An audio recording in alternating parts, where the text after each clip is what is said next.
Hello, in this video I'm gonna show you how to recover deleted photos and videos on Xiaomi 14T and 14T Pro. So in order to access deleted photos, we can for instance go to the gallery, then switch to albums, and then scroll down, and go to deleted items. Over here you will find all photos and videos that you have deleted in the last 30 days.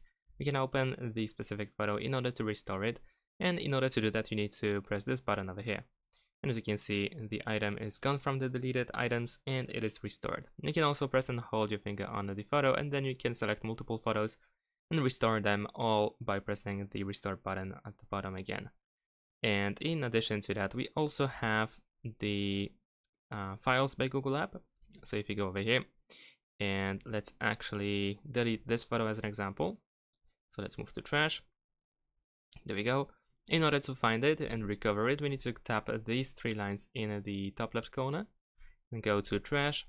And of course over here we have our photos. We can select them and press restore and restore again. And that's it. Thanks for watching. Leave a like and subscribe to my channel, and see you in my next videos. Bye.